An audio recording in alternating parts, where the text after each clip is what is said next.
पैसा एक भूत है। पैसा लेने से अगर आप इसका महत्व समझे तो बेहतर है कि आप नहीं समझे।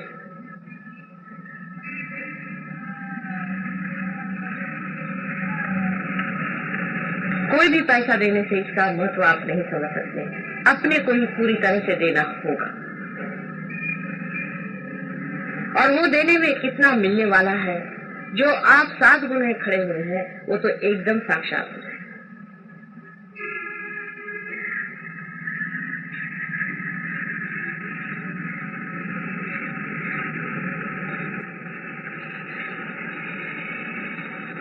ध्यान में समष्टि रूप में ही आपको आना होगा, ये जरूरी है।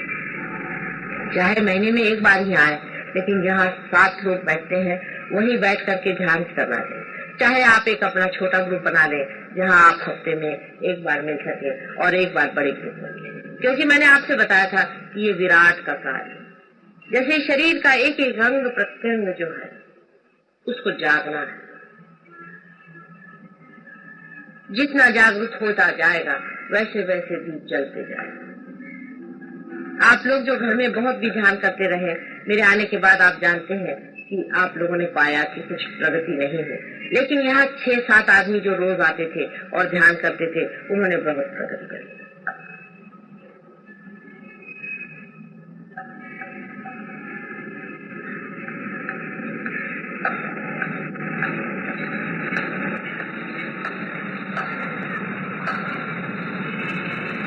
ध्यान में अगर आपकी आंखें फड़क रही हो तो समझ लेना चाहिए कि आज्ञा चक्र पे कोई चोट हो रही है। उसमें बुरा मानने की कोई बात नहीं है। अपना आज्ञा चक्र अगर खराब है तो उसे ठीक कर लेना चाहिए, क्योंकि आपका आनंद कम होता है। आपका शरीर अगर हिल रहा हो ध्यान में और आप आराम से बैठ नहीं सक रहे हैं तो समझ लेना चाहिए कि आपके मूलाधार पे चोट हो गई। ये और भी डेंजरस सिचुएशन हो जाता है। मूलाधार पे जब चोट हो जाती उसका भी इलाज करवा लेना चाहिए। वो भी लोग जानते हैं किस तरह से मूलाधार चक्र को ठीक करना है। जानने को तो आप लोग मेरे लेक्चर सुन सुन के सब शास्त्र जान रहे हैं, लेकिन मैं देखती हूँ कि जो लोग थोड़े ही दिन पहले आए हैं वो आप लोगों से कभी कभी बहुत जोरों में जल्दी आगे बढ़ जाते हैं, क्योंकि ये पढ़ाने लिखाने की बात है। ये आपके हाथ अगर थरथरा रहे हैं, कप कपा रहे हैं, तो भी समझ लेना चाहिए कि कुछ न कुछ आपके अंदर बहुत बड़ी खराबी हो गई है। उस पे जूते मारने का इलाज सबसे अच्छा है। कल एक साहब आपने देखा होगा कि वहाँ कहने लगे कि माता जी मैं एकदम जड़ हो गया, फिर मेरे सामने आके यूं करने लगे। उनसे मैंने पूछा तुम्हारे गुरु कौन है, तो कहने लगे कि भागवत साहब है पूना में। तो मैंने कहा वो क्या करते हैं? कहने उन्होंने एक स्पिरिचुअल वो बनाया हुआ है, साई स्पिरिचुअल सेंटर, और वो उन्होंने मुझे दीक्षा दी। मैंने कहा दीक्षा क्या दी? ये हिलने की दीक्षा दी। कहने मैंने 16 साल में बीमारियां उठाई, मेरी नौकरी चली गई, ये हो गया वो। मैंने कहा तुम्हारे अक्ल नहीं आई? पर तुम्हारे गुरु है तो तुमको ऐसा होना नहीं चाहिए। कितने रुपए दे? अभी तक 5-6 हजार रुपए दे चुका हूँ सेंटर। मैंने कहा अच्छा 5-6 हजार रुपए से दे करके सारी बीमारियां तुमने अच्छे से मोल ले ली। फिर उसको भूत को, उसके जो भागवत साहब थे उनको जूते मारे, और वो जो दूसरा उनका सेंटर था उसको भी जूते मारे, तब उनका हाथ ठहरा और ठीक। ये तो आप ही के सामने कल हुआ था। बहुत से लोग वहां उनसे साफ साफ बात कर लेनी चाहिए कि आपके कोई ना कोई गुरु है, आपके अंदर कोई ना कोई बाधा है, आपके अंदर कोई ना कोई गलत है। उसमें कोई बुरा मानने की बात नहीं।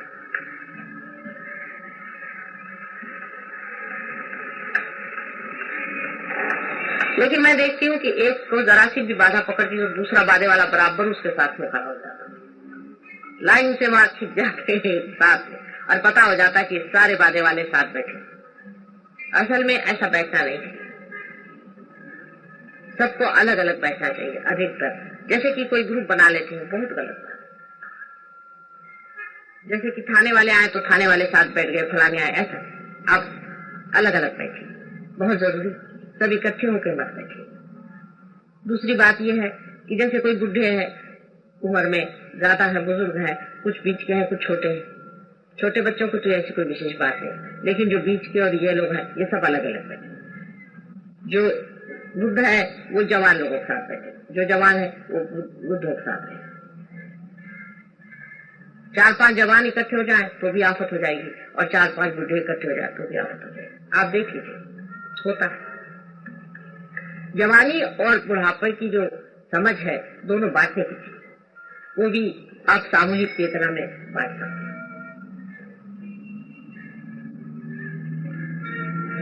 बड़ों को समझदारी चाहिए,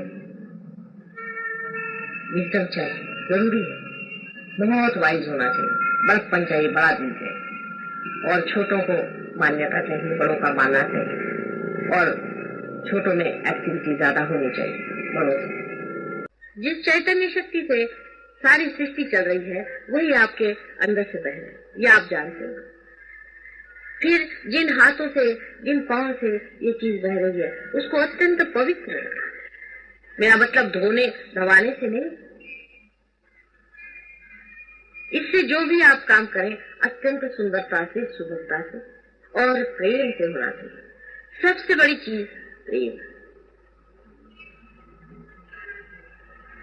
ध्यान में गति करना यही आपका कार्य है और कुछ भी आपका कार्य नहीं, बाकी सब हो रहा है। और अगर आप में से कोई भी जब ये सोचने लगेगा कि मैं ये कार्य करता हूँ और वो कार्य करता है, तब आप जानते हैं कि मैं अपनी माया छोड़ती हूँ, और बहुतों ने उस पर काफी चोट खाई। वो मैं करूँ, पहले ही मैंने आपसे बता दिया है कि कभी भी नहीं सोचना है कि मैं ये काम करता हूँ या वो काम करता हूँ। हो रहा है जैसे ये जा रहा है और आ रहा है। आप सब तरह से अकर्म में हैं। जैसे कि सूर्य ये नहीं कहता कि मैं आपको प्रकाश दे, वो दे रहा है, क्योंकि वो एक कामता में परमात्मा से इतनी प्रचंड शक्ति को अपने अंदर से बहा रहा है। ऐसे ही आपके अंदर से अति सूक्ष्म शक्तियां बह रही है, क्योंकि आप एक सूक्ष्म मशीन है। आप सूर्य जैसी मशीन नहीं है, आप एक विशेष मशीन है जो बहुत ही सूक्ष्म है, जिसके अंदर से बहने वाली ये सुंदर धाराएं आपके अंदर एक अजीब तरह की अनुभूति देंगी ही, लेकिन दूसरों के भी अंदर उनके छोटे छोटे सूक्ष्म सूक्ष्म जो पहलू हैं, जो छोटे छोटे यंत्र हैं, मशीनें हैं, उनको एकदम से प्रेम पूर्वक ठीक कर दें। ये जो शक्ति है ये प्रेम की शक्ति है। इसलिए इसका वर्णन कैसे करूं मैं आपसे। इस मशीन को ठीक करना है तो आप किसी भी चीज से रगड़ मगड़ के ठीक कर दें, कोई आप स्क्रू लगा दें का इसमें ठीक हो जाएगा। लेकिन मनुष्य की मशीन जो है वो प्रेम से ठीक होती है। उसको बहुत जख्मी पाया है, बहुत जख्म है उसके अंदर में, बड़ा दुखी है मानो। उसके जख्मों को प्रेम के दवा से आपको ठीक करना है जो आपके अंदर से बह रहा है। ये वाइब्रेशन सिर्फ प्रेम है। जिस दिन आपकी प्रेम की धारा टूट जाती है, वाइब्रेशन रुक जाती है। बहुत से लोग मुझसे कहते माता जी हमको बाधा हो गई, हमारे हाथ से वाइब्रेशंस बंद हो गए। आपके अंदर से प्रेम की धारा टूट गई। प्रेम का पल्ला पकड़ा रहे, सिर्फ प्रेम का वाइब्रेशन बहते रहेंगे, क्योंकि यही प्रेम परमात्मा का जो है वो बहे और वही बह रहा है। इतनी अद्भुत अनुभूति है, इतना अद्भुत समाया हुआ।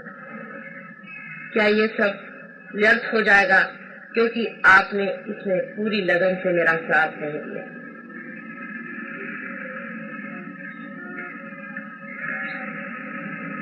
हर एक बात आप खुद भी जान सकते हैं, और न जानने पर मैं भी आपसे हर एक बात बताने के लिए हमेशा तैयार है।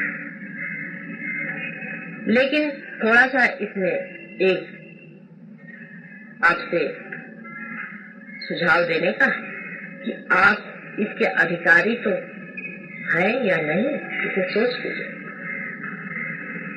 क्योंकि आप मेरे ध्यान में आते हैं, जैसे मराठी में बहुत से लोग कहते हैं मी मुद्दामून आले, इससे आप अधिकारी नहीं।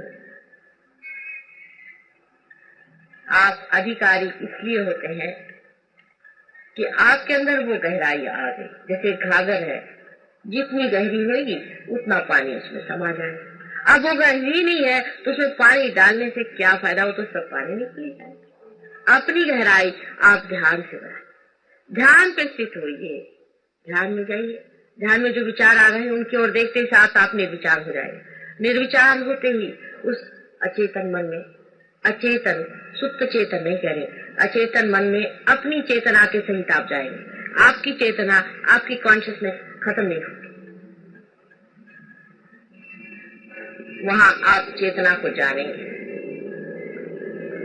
ये पहली मर्तबा इंसान के शरीर के अंदर हुआ है कि आप अपना भी शरीर जानते हैं और दूसरों का भी जानते हैं, और दूसरों के बारे में भी आप सामूहिक चेतना से जानते हैं कि इसके अंदर क्या हो रहा है। इसका महत्व अभी बहुत कम लोग जानते हैं, क्योंकि सब लोग मुझसे कहते हैं कि माता जी, सबसे अगर आप रुपया ले तो सब लोग समझेंगे, क्योंकि लोग पैसों का महत्व मानते हैं। सभी सहजियों से विनती है, हमारे इस चैनल को सब्सक्राइब करके सहज को फैलाने में हमारी मदद करें। जय श्री माता जी।